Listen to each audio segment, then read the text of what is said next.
International advisor came out with an article about Malta. They're going to be rigorously fighting the EU on this battle over their citizenship by investment.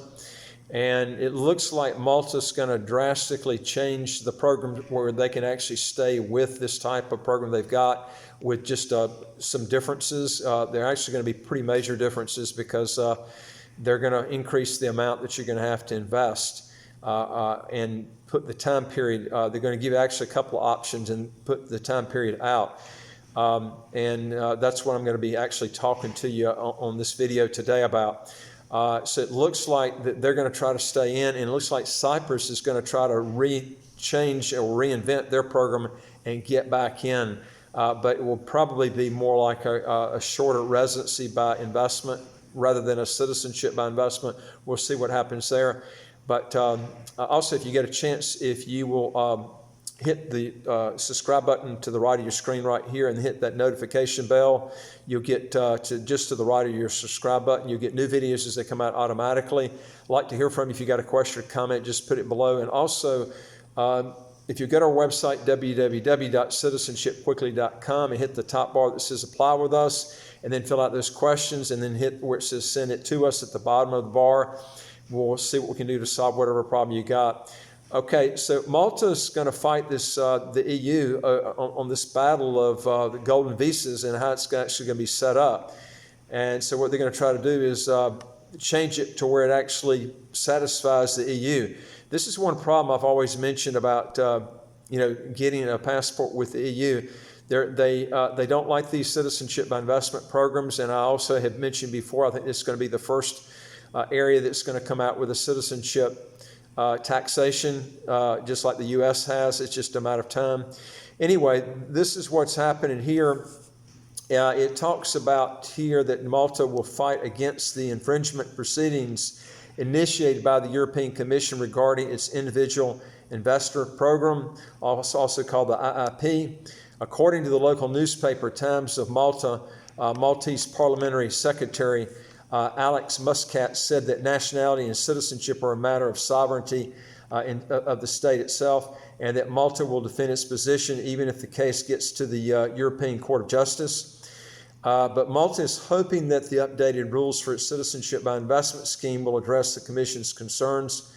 The old IIP program, which generated around 1.5 billion euros,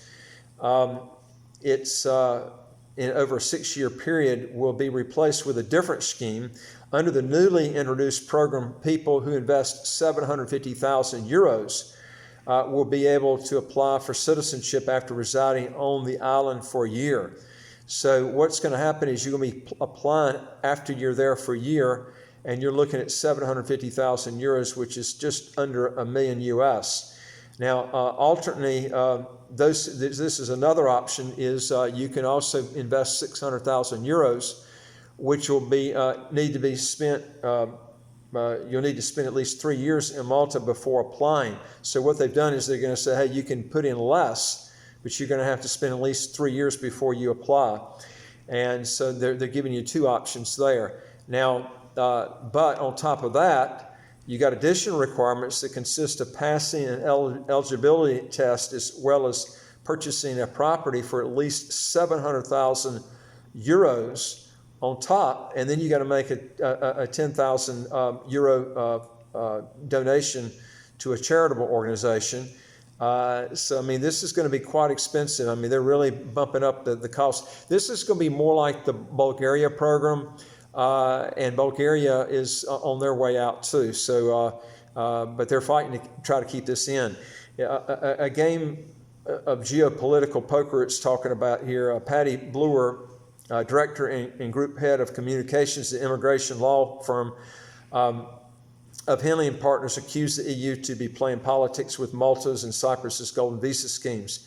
He told the international advisor that the Commission's move is a short-term political gamble with short to medium long-term risk. They clearly felt that there was a window of opportunity to attack a policy that certain EU stakeholders do not like. However, according to the vast majority of independent EU legal specialists, the legal case that is the basis of their political position is remarkably weak. So they think they're going to win this case. And it raises serious questions on the erosion of member state sovereignty versus centralization of power in Brussels.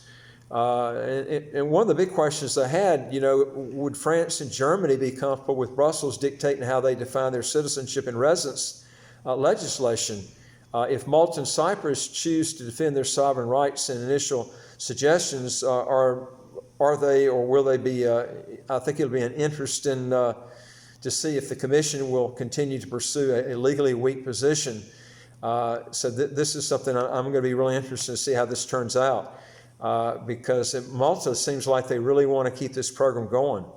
It says the Commission is a well-known successful player and pretends to be confident that they have a very weak hand. If Malta and Cyprus and other sovereign states call the Commission's bluff on this case, Brussels might have to fold to avoid any sort of long-term damage.